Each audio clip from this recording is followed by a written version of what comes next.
Krishna, Krishna Krishna Hare Hare, Hare Rama, Hare Rama, Rama Rama Hare Hare,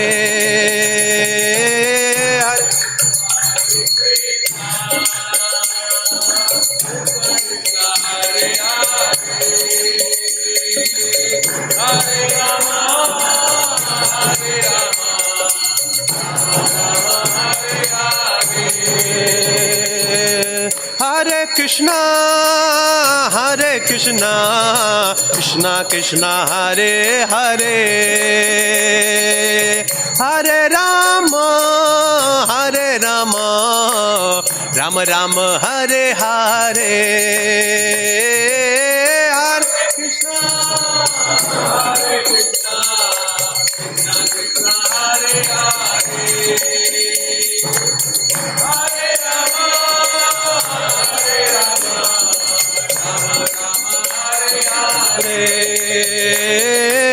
Hare Krishna, Hare Krishna, Krishna Krishna Hare Hare, Hare Rama, Hare Rama, Rama Rama Hare Hare, Hare Krishna, Hare Krishna, Krishna Krishna Hare Hare, Hare Rama, Hare Rama, Rama Rama Hare Hare, Hare Krishna, Hare Krishna, Krishna Krishna Hare Hare, Hare Rama, Hare Rama, Rama Rama Hare Hare, Hare Krishna, Krishna Krishna Hare Hare, Hare Ram, Ram Ram Hare Hare, Hare Krishna, Krishna Krishna Hare Hare, Hare Hare, Hare Krishna, Krishna Krishna Hare Hare, Hare Ram, Ram Ram Hare Hare,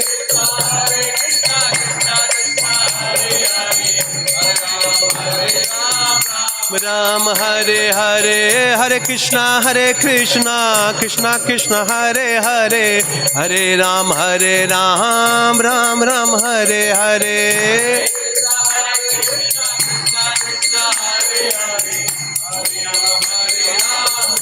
Ram Hare Hare, Govinda Jayo Jayo, Gopal Jayo Jayo, Radha Raman Hari, Govinda Jayo Jayo,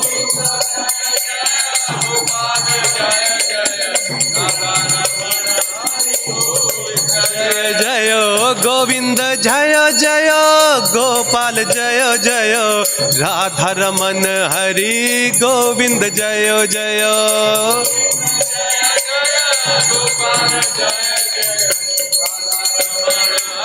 Govinda Jayo Jayo, Govinda Jayo Jayo, Gopal Jayo Jayo, Radha Raman Hari, Govinda Jayo Jayo,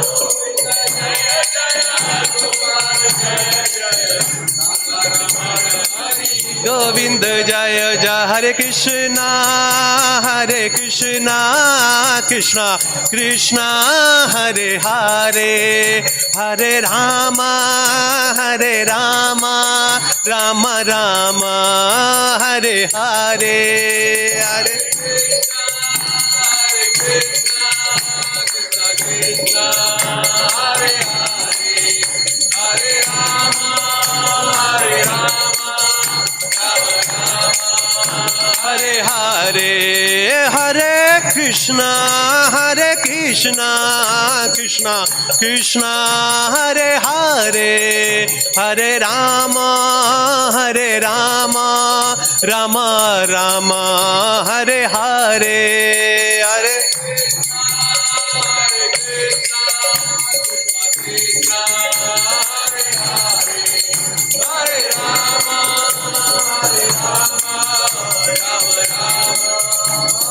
Hare Hare, Hare Krishna, Krishna Hare Hare, Hare Rama,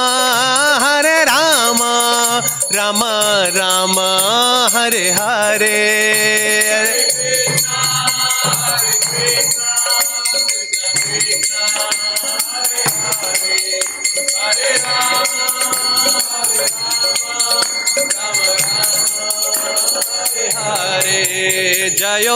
Radha Shyam सुंदर, राधा श्याम सुंदर, राधा श्याम सुंदर श्री राधे।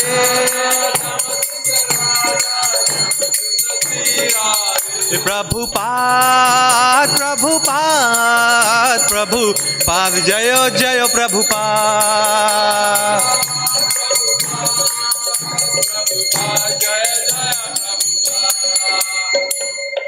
जय ओम विष्णुपाद परमहंस परिचार्य अष्टो शत्र शत्र डिवाइन ग्रेस श्री भक्ति वेदांता स्वामी शिला प्रभुपाद की जय।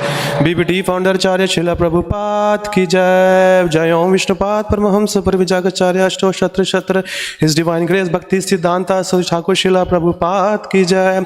अनंत कोटि वैष्णव वृंद की जय। नामाचार्य शिला हरिदास ठाकुर की जय। प्रेम से कहो जय श्री कृष्ण चैतन्य प्रभु नित्यानंद श्री अद्वैता गदाधर शिवासादि श्री गौर भक्त वृंद की जय। श्री श्री राधा कृष्ण गोप गोपीनाथ श्याम कुंड राधा कुंड श्री गिरि गोवर धाम की जय। श्री वृंदावन धाम की जय। श्री मायापुर धाम की जय। श्री जगन्नाथपुरी धाम की जय। गंगा माई यमुना माई की जय। भक्ति देवी तुलसी महारानी की जय। सामवेद जय गौर भक्त वृंद की जय। जय निताय गौर प्रेमानंदे।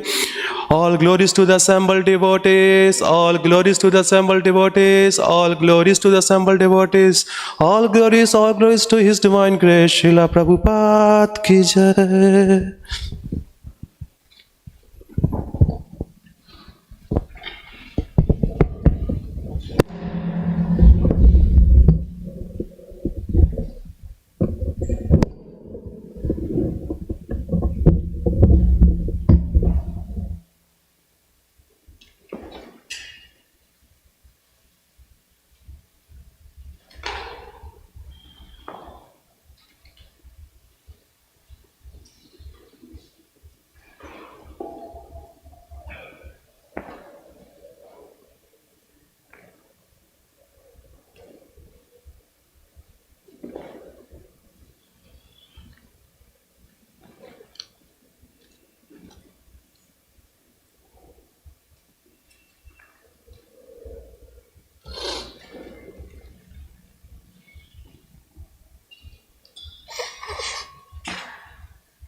Listen, build up the muscles.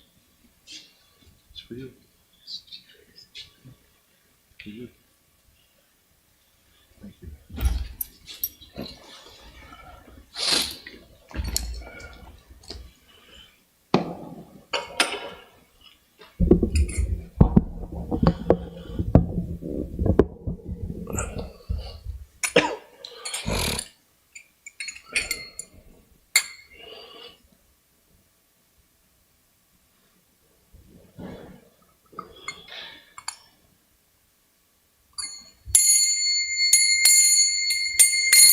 Radha Madhava Kunja Bihari Raya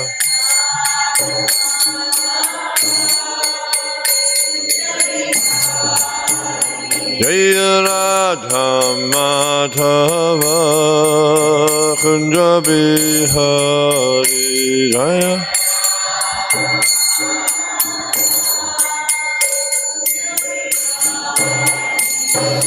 Gopi Janna Ballabha Girivarathari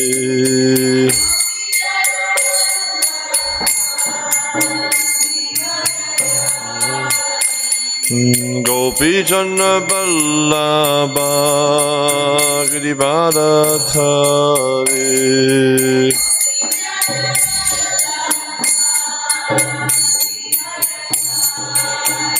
Jaya Radha Madhava Kunja Bihari Jaya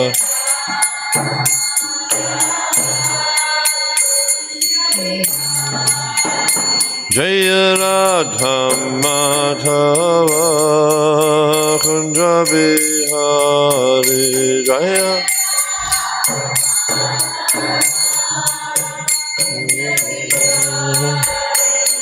Gopi Janna Vallabha Girivarathari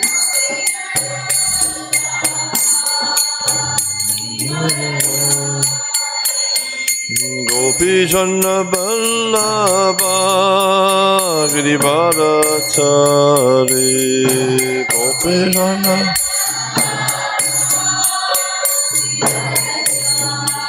Yashoda Nandana Braja Jana Ranjana Yashoda Yashoda Nandana Braja Jana Ranjana Yashoda Yamuna Tira Vanachari Yamuna Yamuna Tira Vanachari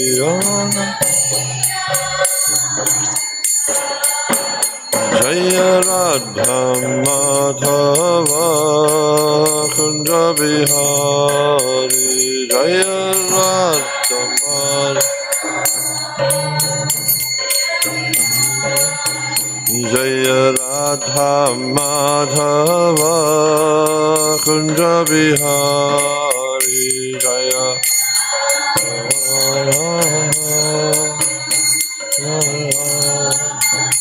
Gopi Janna Vallabha Girivarathari Gopi Janna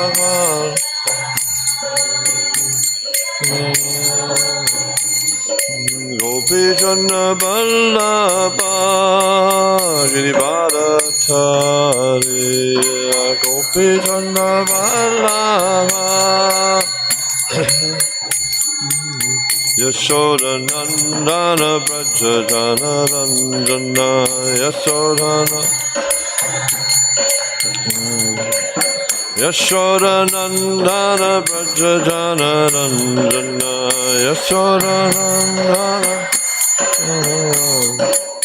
Yamuna Tira Vanachari Yamuna Tira Yamuna Tira Vanachari Yamuna Tira Vanachari Jaya Radha Madhava Kunda Bihari Jaya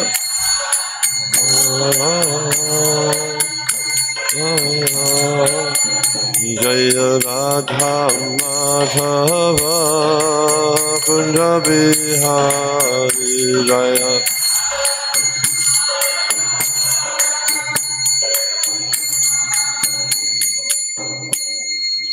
Jai Nitya Vishnu Vishnupad Paramahamsa Parivrajacharya Ashto Tarasata Shri Srimati Stavangres Abhai Charanada Vinda Bhaktivinoda Swami Srila Prabhupada Ki ISKCON BBT Founder Acharya Save the whole world Srila Prabhupada Ki Jai Nitya Vishnu Vishnupad Paramahamsa Parivrajacharya Ashto Tarasata Shri Srimati Stavangres Srila Bhakti Siddhanta Saraswati Thakur Maharaj Ki Ananta Koti Vaishnavrinda Ki Namacharya Shri Haridas Thakur Ki Prem Sakaho Shri Krishna Chaitanya Prabhu Nityananda Shri Advaita Gadadhara Shri Hari Gaura Bhaktivinoda Ki Shri Radha Krishna Gokavana Shamakund Radha Kund Giri Govardhana Ki Braj Bhumi Shri Vrindava Dhamma Ki Navadvip Mayapur Dhamma Ki Purusham Chitra Jagannath Puri Dhamma Ki Ganga Mai Ki Jamuna Mai Ki Bhakti Devi Ki Tulasi Maharani Ki Samaveta Bhaktivinoda Ki Jai Nitai Gaur Premanandi. All glories to the devotees. All glories to the devotees. All glories to the devotees. All glories to the feet of Sri Guru and Sri Garanga. All glories to Prabhupada Ki Jai Om Vishnu Devaya. Krishna Sadhara Sri Mati Syamasundar Bhakti Sukhaya Krishna Chaitanya Chaitanya Vishwaya Krishna Namaste Saraswati Gauravani Pajari Yasvana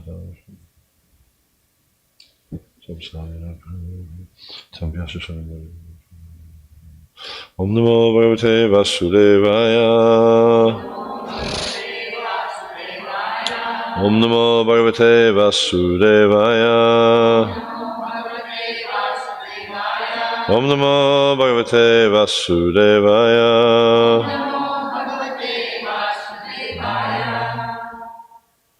So reading from verse 12. Jata Hasho Patan Mudna Jata Hasho Patan Mudna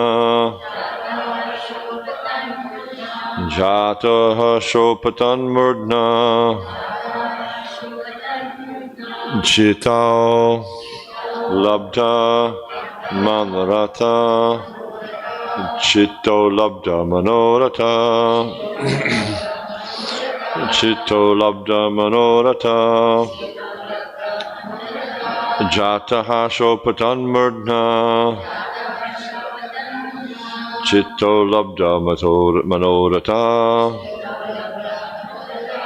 Girbis Tu Abhyagrinat Priti Girbis Twabhyagrinat Priti Girbis Twabhyagrinat Priti Subhavatma Kritanjali Subhavatma Kritanjali Subhavatma Kritanjali Gyubhistvabhyagrinat Priti Swabhavatma Kritanjali Jataha Shopatan Murdna Chitto Labda Manorata Gyubhistvabhyagrinat Priti Swabhavatma Kritanjali Jataha Shopatan Murdna Chitto Labda Manorata Gyubhistvabhyagrinat Priti Swabhavatma Kritanjali.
Jatahasha,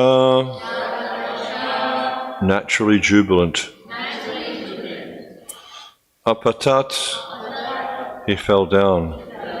Murdna, with his head. Chitao, on the ground.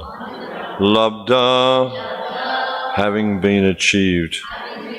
Madarata, his desire. Girbhi, with prayers. Tu, and. Abhyagrinat, he's satisfied. Priti Swabhava Atma, whose heart is by nature always full of love. Kritanjali, with folded hands. Translation: when Kardama Muni actually realized the Supreme Personality of Godhead in person, he was greatly satisfied because his transcendental desire was fulfilled. He fell on the ground with his head bowed to offer obeisances unto the lotus feet of the Lord.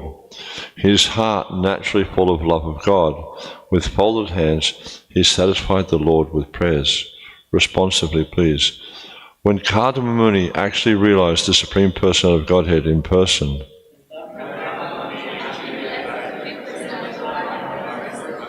he was greatly satisfied because his transcendental desire was fulfilled. He fell on the ground with his head bowed to offer obeisances unto the lotus feet of the Lord.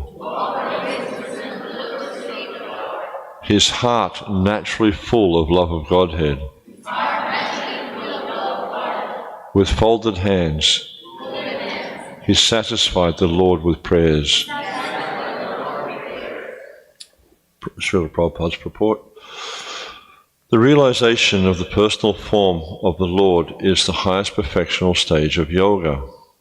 In the 6th chapter of Bhagavad Gita, where yoga practice is described, this realization of the personal form of the Lord is called the perfection of yoga.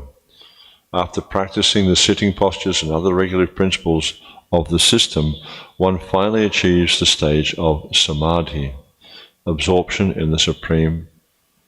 In the samadhi stage, one can see the Supreme Personality of Godhead in his partial form as Paramatma, or as he is. Samadhi is described in the authoritative yoga scriptures, such as the Patanjali Sutras, to be a transcendental pleasure. The yoga system described in the books of Patanjali is authoritative, and the modern so-called yogis who have manufactured their own ways, not consulting the authorities, are simply ludicrous. The Patanjali yoga system is called Astanga Yoga. Sometimes impersonalists pollute the Patanjali yoga system because they are monists. Patanjali describes that the soul is transcendently pleased when he meets the Supersoul and sees him. If the existence of the Supersoul and the individual is admitted, then the impersonalist theory of monism is nullified. Therefore, some impersonalists and void philosophers twist the Patanjali system in their own way and pollute the whole yoga system. I'll just pause for a second there and just discuss this for a moment. So we see here how it's being described, the Astanga Yoga, or the Eightfold Mystic Yoga system, which starts off with Yama, Niyama, and Set, Jhana, I can't remember all of them, and then finally concludes with Samadhi. Samadhi means to be absorbed in thought of the Supreme Lord. Not necessarily Krishna, as Prabhupada's pointing out here. Usually when one achieves Samadhi, this is the Super Soul. Of course, in Vaishnava circles, Samadhi means something a little bit different, but Samadhi means one becomes generally, as Prabhupada's saying here, absorbed in the Super Soul or the Lord as he is. Then it's interesting to compare, or to just look at what Kardama Muni achieved and then what other Vaishnavas have achieved. Because we see Kardama Muni, he practiced this mystic yoga system as it's described here for 10,000 years. Yet we can understand his devotion was not unalloyed. There was some desire there. He was actually interested in because he'd been given a very clear instruction by Lord Brahma to create progeny. So he wanted to fulfill that instruction. So therefore he desired, as we'll see in a few verses, I think verse 15 it says, he desired a wife who was like, I think a veritable cow of plenty or something, he uses the term.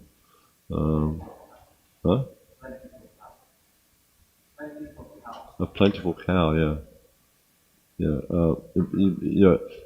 Therefore desiring to marry a girl of like disposition who may prove to be a veritable cow of plenty in my married life. Which is, it's not like he's calling women cows or anything like that, because he's also saying, Vishwanath Chakravarti Thakur comments that because he's calling the woman a cow, he's also considering himself to be a bull that can't control his material desires. But the point I was wanting to talk about here is we look at there's many statements in the scriptures where it talks about how various persons have achieved perfection in yoga, but it doesn't necessarily mean they've achieved perfection in devotional service. It doesn't necessarily mean they've achieved prema. And especially we see here in this discussion how, because we can understand, because Kadamba Muni had some ulterior motive, even though he was approaching Krishna, and we see it mentions in the second canto, it says, Akama, Savakama Ba, Mokshakama Radihi, Tivrena Bhakti Yogena, Yajeta Purusham Param. Whether one's without material desires, one's full of material desires, or one's desiring liberation, one should by all means approach the Supreme Personality of God. It says Yajeta, with great force. And we see this is what Kadamba did. We can see similar examples in the Bhagavatam also, in the first canto. It mentions about Vidura when he returned to the kingdom, feeling compassion for his brother, Dhritarashtra. And so Vidura, he preached very strongly to Dhritarashtra. And it describes there how Dhritarashtra became liberated. Now, if we don't sort of study that a little bit further, we'll think, oh, he went back to Godhead. But it's not actually the case. The Acharyas describe how he became liberated of his karma, because he was, he'd been engaged in many, inappropriate acts towards the Pandavas. You could even say they were sinful acts. He tried to misappropriate the kingdom. He was a party to them being poisoned, or also being burnt in the house of Lakh. So he engaged in many, many acts against Krishna's pure unalloyed devotees. Therefore, it wasn't possible for him to achieve prema. So we can see, if we analyze these things, especially from the perspective of our acharyas, it's for us, us conditioning living entities, it's very hard to understand some of these points sometimes. Therefore, it's really important for us to try to understand the Bhagavatam through the eyes of the pure devotees. Because some of these, just like, if you look at the pastimes of Krishna in Vrindavan, it just seems like the pastimes of an ordinary little boy. And sometimes people become bewildered by this when they hear us say that, God's a cowherd boy in Vrindavan. Well, what's so wonderful about being a cowherd boy? There's millions of cowherd boys in India. They just think from their perspective, it makes him ordinary. And you'll see also when people in India, they do these Bhagavat Saptahas, and they tend to discuss those 4 chapters from the 10th canto with an idea of inciting their lusty desires. They want to hear about what they term as being Krishna's sex rus. They just want to. They tend to sort of bring everything of the Lord, all the pastimes of the Lord down to a mundane level. Then they can accept. But they don't really understand how, with the residents of Vraj, that they actually gave up everything, including their standing in society, their perception of morality, immorality. They just sacrificed all that for the pleasure of Krishna. And actually, we see the same was there in the Bhagavad Gita with Arjuna. Is Krishna was pushing him to sacrifice his possession, his perception of what was religious and what was irreligious.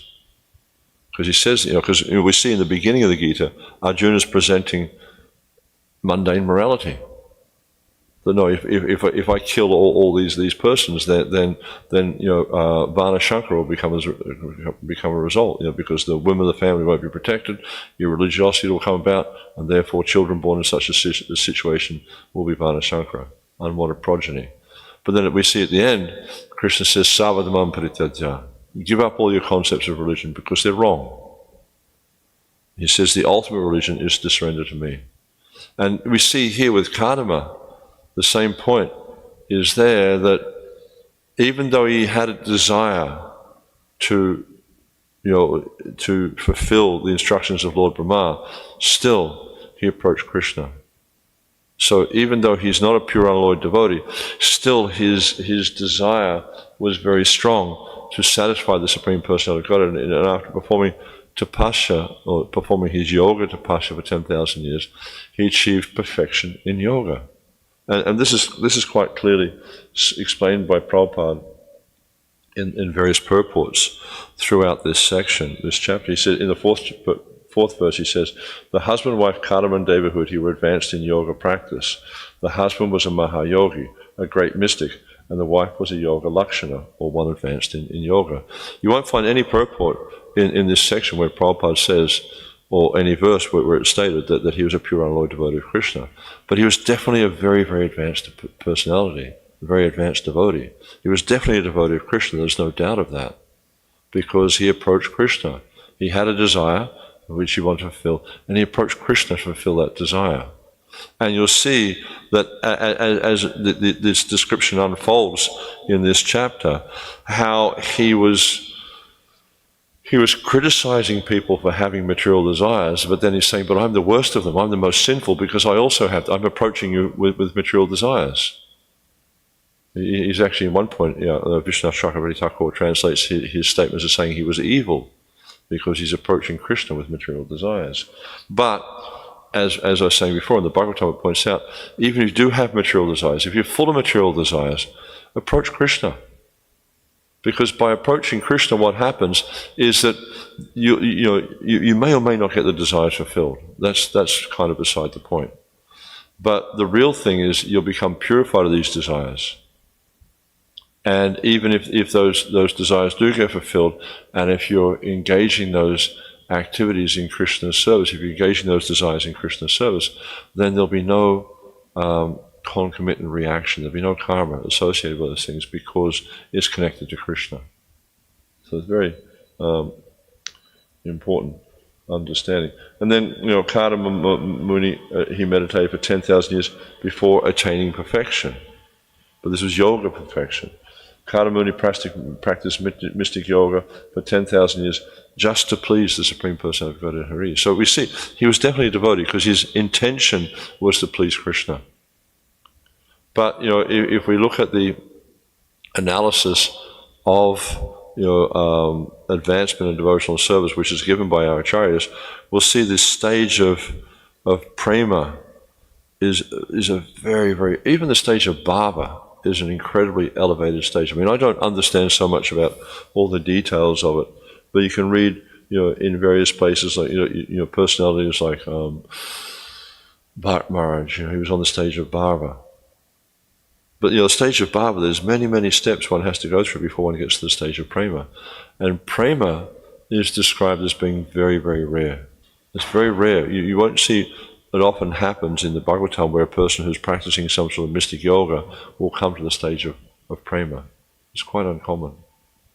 But you'll see personalities like the Pandavas, Bhishma Dev, Kunti. These devotees are all on the stage of prema, because everything they do is for Krishna, and they'll give up anything they have for Krishna. They'll sacrifice their lives for Krishna. We see this in the example of all these great devotees, how they'll sacrifice everything for the pleasure of Krishna. And even we see this beautiful description by Vishnu Chakravarti Thakur about Bhishma Dev. When such was the relationship between Krishna and Bhishma Dev, that Bhishma is firing arrows at Krishna, and Krishna is seeing them as being flower offerings of love.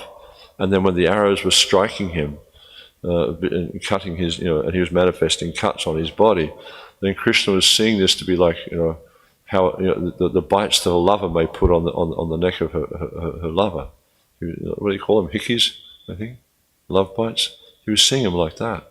I remember reading that, I think, well, how does Vishwanath Chakravarti Thakur know about that? He's like a pure devotee, he's been like, a prema bhakta his whole life. He never would have experienced that directly, but still, you can understand these things. So we see how, and the exchange between Bhishma, like Bhishma, he's firing these arrows at Krishna out of love, because he knows this is what Krishna wants him to do. He wants him to fight with full force in the Battle of Kurukshetra. And you'll see with all these great souls, in their exchange with Krishna, they'll just do anything for his satisfaction. And they'll just let go of any desire they have for their own personal aggrandizement. And I'll just read a little bit more of this purport. According to Patanjali, when one becomes free from all material desires, he attains his real transcendental situation, and realization at that stage is called spiritual power. It's kind of interesting because in the yoga community, these Patanjali's Yoga Sutras are quite popular, but they don't have the proper perspective on it. They have like an impersonalist perspective, and they've misinterpreted Patanjali's Yoga Sutras. If you look at a translation of Patanjali's Yoga Sutras by a devotee, or someone who's a bhakta, you'll see that practically speaking, the Yoga Sutras aren't that much different from the Bhagavad Gita. It's saying the same thing. I remember listening to a lecture series by His Holiness Radha Maharaj some years ago, where he was talking about the Yoga Sutras, and he was mentioning that in the Yoga Sutras, many of these concepts that are explained in the Bhagavad Gita aren't explained because it was just, it's just like, when you ask someone, you might mention to someone here, oh, can you drive down the shop and get something for me? You don't have to explain to them to drive on the wrong side of the road. At least for us, it's the wrong side of the road. We all drive on the left side. But you don't have to explain that to someone because that's understood. Yeah? You don't have to explain road rules to them because it's understood. So you see in Patanjali's Yoga Sutras, the concept of you're not the body is not explained there. Why? Because this is like everyone in the culture at that time understood those things. And so this is the way that Radha Maharaj explains it. When you look at it from that perspective, you can see how the Yoga Sutras are not saying anything different from the Bhagavad Gita. It talks about, controlling the viroda, the turnings of the mind, which, Krishna is saying to Arjuna. You have to bring the mind under control. You bring it back from wherever it wanders and focus on the Supreme. So the Yoga Sutras are actually saying the same thing. And we see here, Prabhupada is mentioning that about the Yoga Sutras, is that, it's leading us to the same point. The Bhagavad Gita is leading us. So Prabhupada is saying here, according to Patanjali, when one becomes free from all material desires, he attains his real transcendental situation, and realization of that stage is called spiritual power. In material activities, a person engages in the modes of material nature.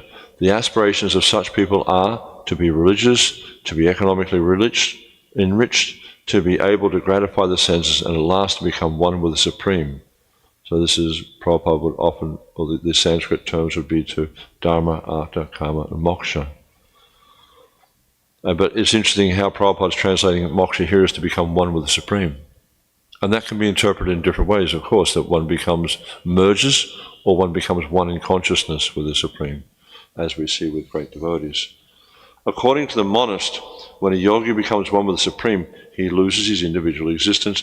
He attains the higher stage called Kaivalya. And this is the situation of a monist, is because they can't perceive of anything beyond ceasing existence. And one of the reasons they see like this is because they perceive suffering.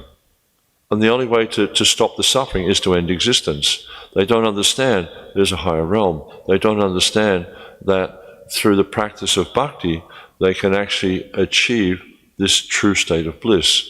And I was reading an interesting purport last night, and Prabhupada was explaining that only in the mode of goodness can one actually understand what happiness is, or enjoyment is. Because we see anyone who's influenced by the other modes of material nature, the passion and ignorance, they have a deluded perception of happiness. But if you actually analyze what's going on for them, you can see how they're suffering. But actually, the stage of realization of the personality of Godhead is Kaivalya. So Prabhupada's saying it's the same thing. Their idea of Kaivalya is to cease existence. The Vaishnava idea of Kaivalya is actually to become situated in realization of the personality of Godhead, full realization. And this is where Kadama Muni got to. He actually realized, because God was in front of him, directly in front of him. He realized the personality of Godhead. The oneness of understanding that the Supreme Lord is fully spiritual, and that in full spiritual realization one can understand what he is, the Supreme Personality of Godhead, is called Kaivalya, or in the language of Patanjali, realization of spiritual power. His proposal is that when one is freed from material desires and fixed in spiritual realization of the self and the super self, that is called Chit Shakti. In full spiritual realization, there is a perception of spiritual happiness, and that happiness is described in the Bhagavad Gita as the supreme happiness, which is beyond the material senses. Trance is described to be of two kinds, sampragata and asampragata, or mental speculation and self-realization. In samadhi or asampragata, one can realize by his spiritual senses the spiritual form of the Lord. That is the ultimate goal of spiritual realization. According to Patanjali, when one is fixed in constant realization of the supreme form of the Lord, one has attained the perfectional stage, as attained by Kadama Muni. So we see here that Prabhupada is not challenging Patanjali's understanding. And so obviously he's accepting. Unless one attains the stage of perfection beyond the perfection of the preliminaries of the yoga system, there is no ultimate realization. There are eight perfections in the Ashtanga yoga system. One who has attained them can become lighter than the lightest or greater than the greatest, and he can achieve whatever he likes. But even achieving such material success in yoga is not the perfection or the ultimate goal. Prabhupada sometimes talks about these different yoga perfections, and one time he was mentioning there was this yogi in Calcutta who was able to walk across water. Apparently this is something the Lord Jesus Christ also did.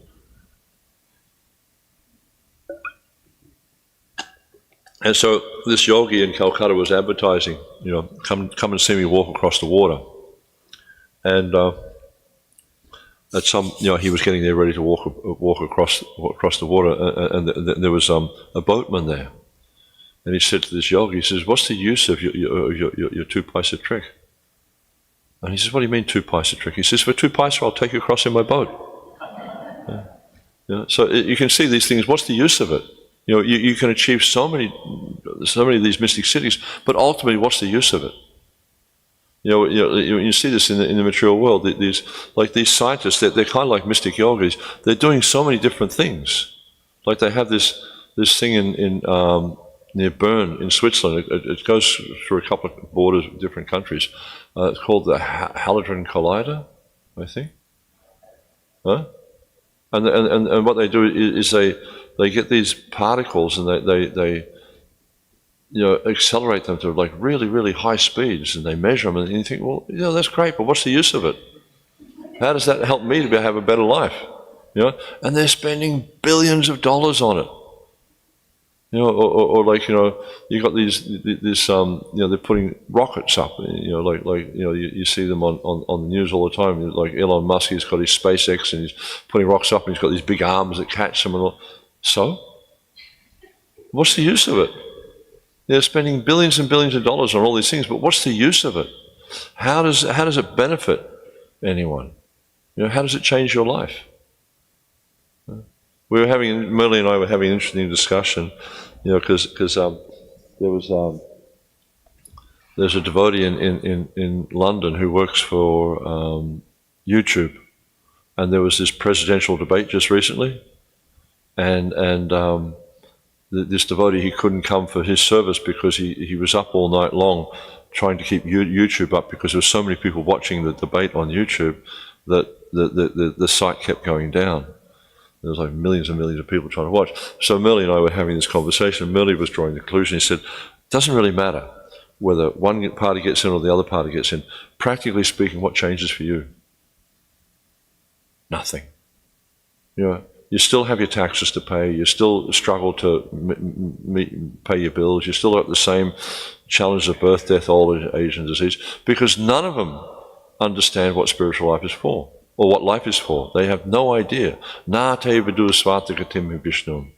thinking that life means, and you listen to these guys, they're always promising, you know, we'll give you this, we'll give you that, you know, you'll get so much more sense enjoyment if you vote for us. Melanie told me something funny this morning. I couldn't believe it. Apparently this guy, Elon Musk, he's promising that he's like doing what do you call it, almost like a raffle, you know, that anyone who votes for one of these parties will get put into a draw, and you might win $1 million. Yeah? Good luck. See if that one happens. But the thing is, like they promise you everything and give you nothing. That's the material world. That's they're just cheaters. It's the cheaters and the cheated. Anyone who believes this is just a fool. Anyone who believes that any of these politicians can make your life any different is just a fool. Because all they do is they just want to get in the position so they can, it's for their own benefit. That's all they're doing it for. And you'll see that any of these type of people, all they're trying to do is stay in power as long as they can. You know, and if they can get away with changing the laws of the country so they can stay in power forever, they'll do it. And you'll see in some countries, just like there's one guy in Russia. He was I think they have the president and prime minister. So he was the president for some time. Then and you can only be the president for so many years, and so then became the prime minister. While he's the prime minister, they changed the law. Now he's the president again, and he'll stay there till he dies. And Prabhupada makes that point. They wanted to stay in power until they die. But the ultimate thing is they promise you everything and they give you nothing.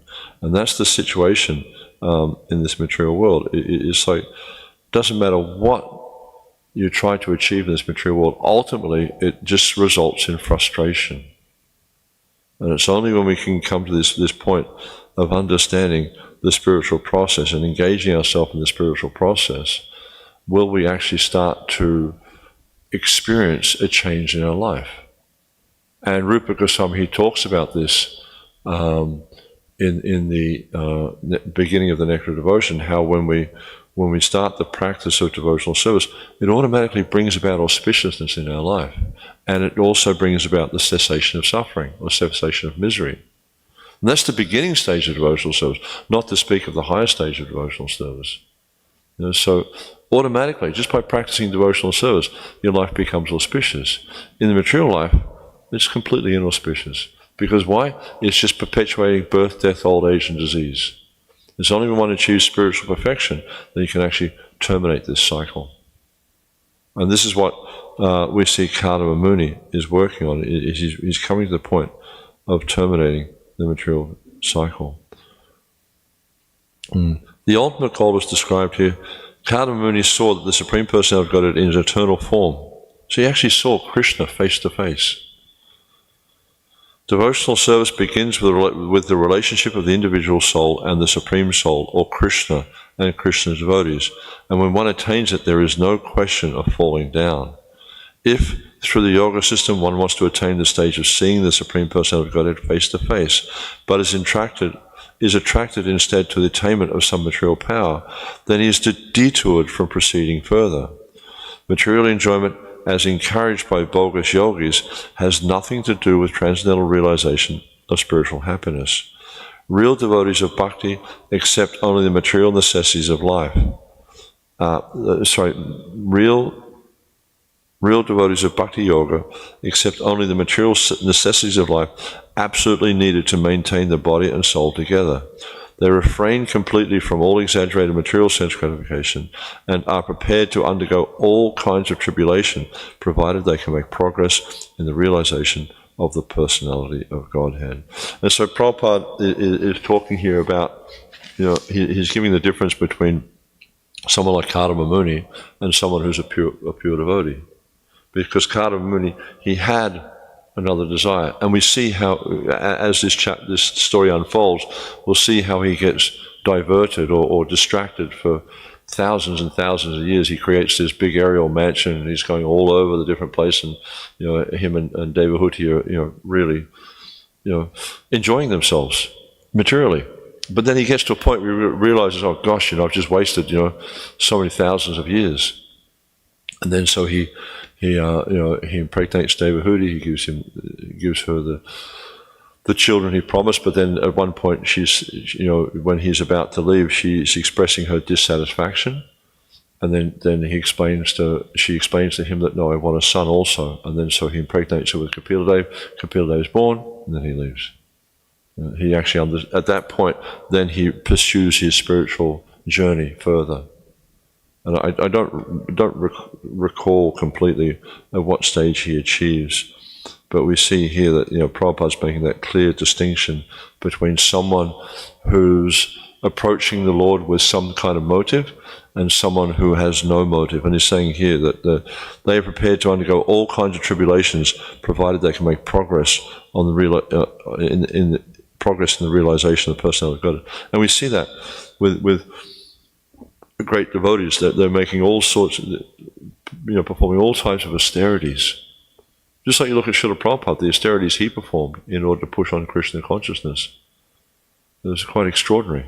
And you'll see this is the example in many, many devotees, how they were willing to sacrifice everything they had simply for the satisfaction of Krishna. And this is, quite a wonderful example for us all to follow. Okay, finished there. Any questions at all?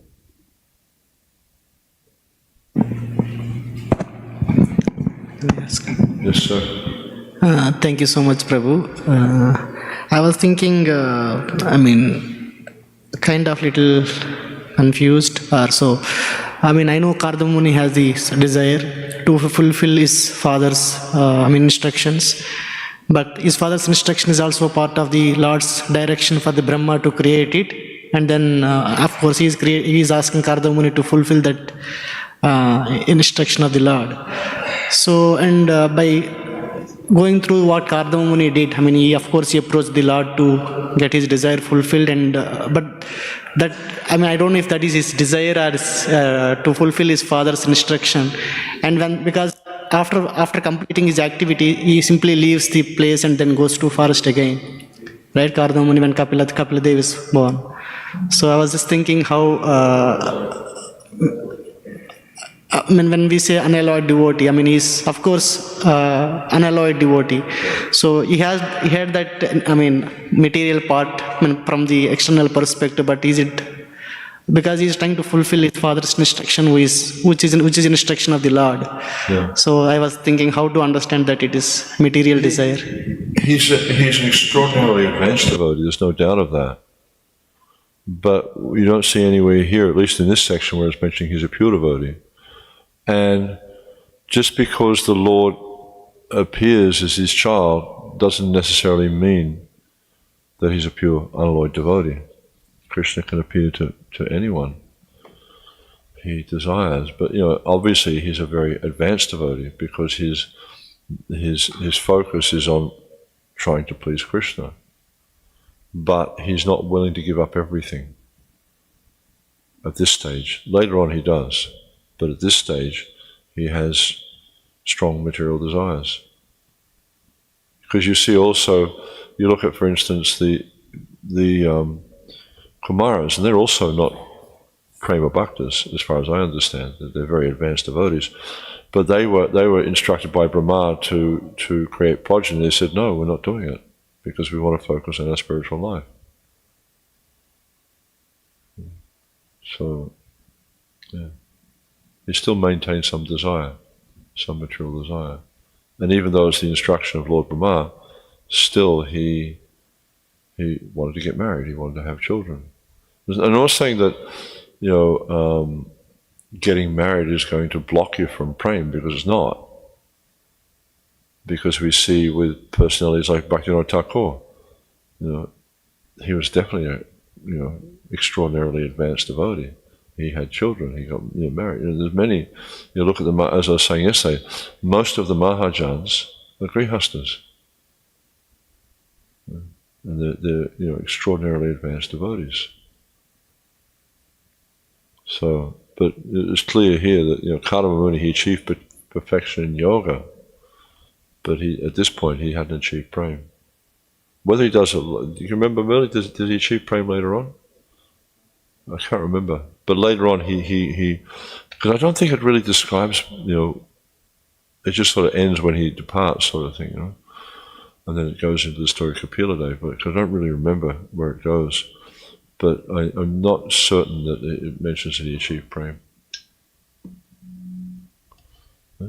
Does that answer? Anything else?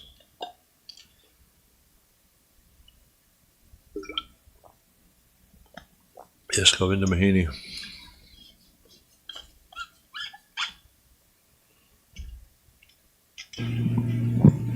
Hare Krishna, Prabhu. This point that you mentioned, taking austerities for Krishna, and you gave example how Prabhupada took such a great austerities, and many of his disciples are continue to do so. So sometimes I feel like, personally I'm talking about myself, we get stuck in our comfort zone. And it just, seems to feel, okay, this is all I can do practically. So taking austerities sometimes is difficult. Yeah, Prabhupada would often say, just being in this material world is austerity enough. Right? So just to exist here and serve Krishna, that's already performing austerities. And especially in a materialistic society, because the whole society is pushing you in a different direction. So you're fighting that. You're going other. That's an austerity. So, austerities doesn't mean moving the Himalayas and sort of up to the neck in ice. That's not for us. That's not bhakti yoga. Those types of austerities tend to make the heart hard, which then makes it very difficult for one to develop love. No, just the austerities are following the four regular principles, rising early, chanting Hare Krishna, things like that. Staying always in the association of devotees. And yourself, sometimes the experience of having, or not having to, but being in the association of devotees sometimes can be austere.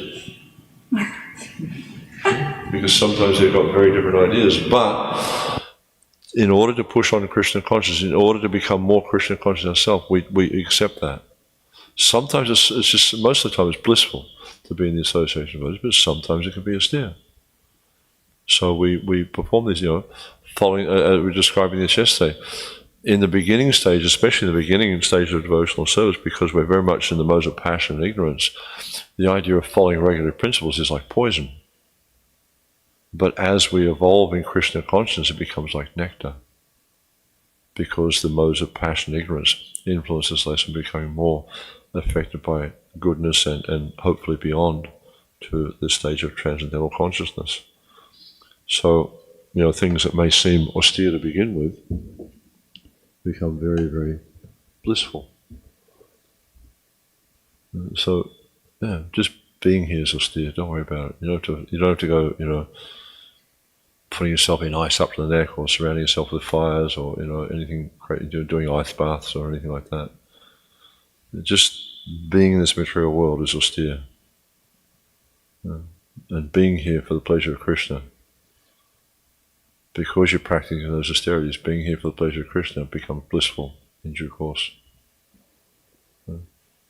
That's what we're looking for. We're looking for that bliss of Krishna consciousness. We're not looking for austerities. And, this is because the nature of the jiva is this anandamoy vyasat, is to always be seeking pleasure. But the problem is in the material world, we're seeking pleasure in the wrong place. We're trying to find pleasure in the body. We're trying to, squeeze out some pleasure from this dead body. And therefore, it's always it'll be austere always. But if you can understand who I am, if we can understand what my duty is to serve Krishna, then this austerity will become blissful. But because of the identification with the body, it's austere. Okay, thank you. Yes, can I pass your microphone?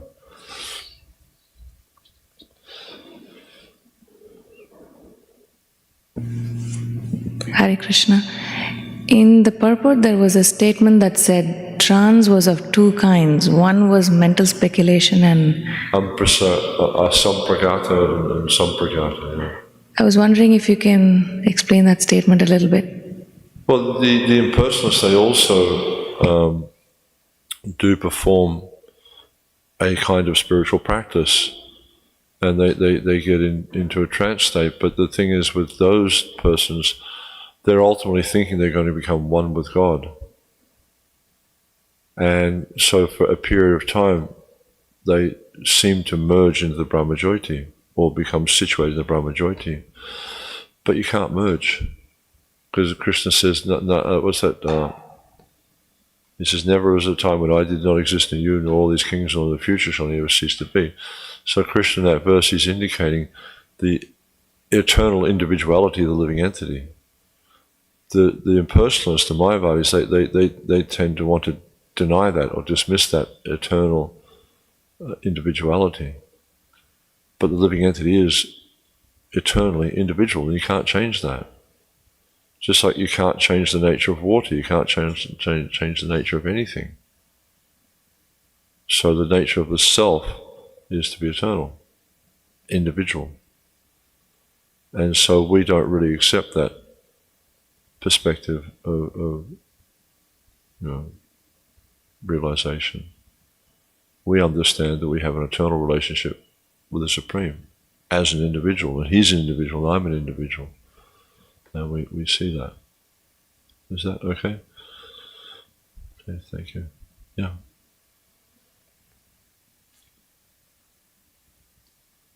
Hare Krishna Prabhuji. I had a follow-up question on Govinda Mohini Mataji's question about austerity. So there are three kinds of austerity, right? Like in the three different modes. So I was wondering, if you are doing austerity in the mode of goodness, would it feel like you're doing austerity? Like would it feel hard? Because like to me, it looks like going to the Himalayas and like sitting in ice. To me, that looks like that would be austerity in the mode of passion, right? So if it's austerity in the mode of goodness, would it be hard? Would you feel like that is very difficult?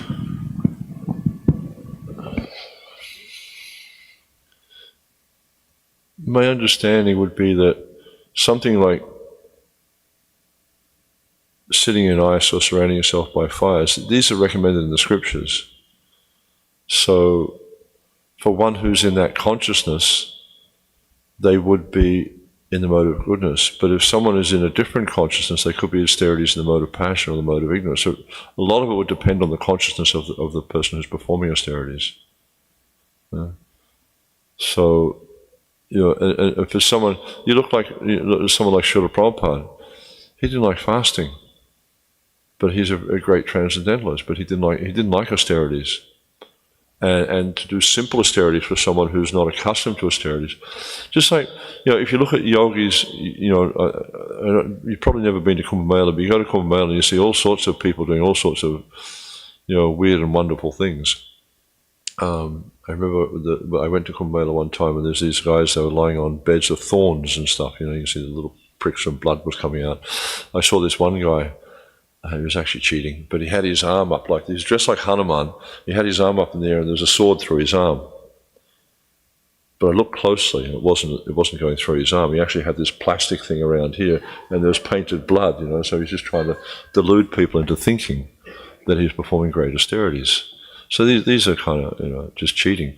But you'll see, according to the nature of the person, then just like for someone living in a situation like this, to live in a grass, like a thatched hut out there, like a small thatched hut out there, would be very difficult. Yeah, because you're accustomed to having, climate control, heating, air conditioning, all that sort of stuff. Yeah, but for someone who's accustomed to that kind of situation, it's just normal. It's not austere. So it really depends on the person as well. But austerities in the mode of goodness will be those types of austerities which help you to realize who you are, help you to realize your situation, help you to see things properly. And that's going to be different for different people. For some people, performing this tapasya, like, when you go to Kumbh Mela, you see the weirdest types of things. I won't get into some of the stuff, but some is just like really weird. And you can't imagine how on earth is that helping you to realize the nature of the self. But, like for some of these things you see the yogis do, it helps them to understand they're not the body. Right?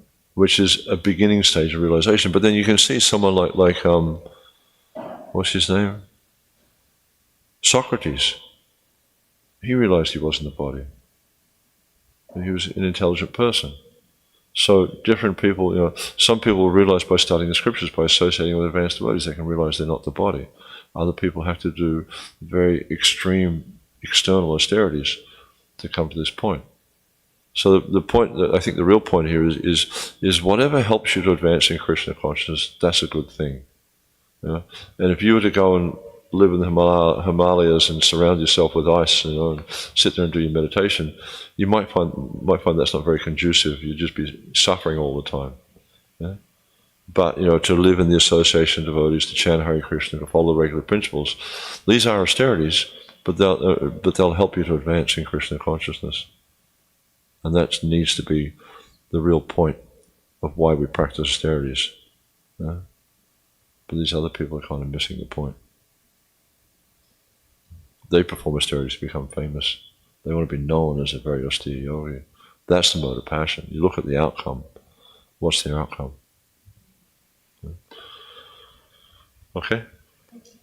Thank you very much. Srila Prabhupada ki, Samavekta Bhaktivinoda ki, Jai Nitai Gaur Premanandi.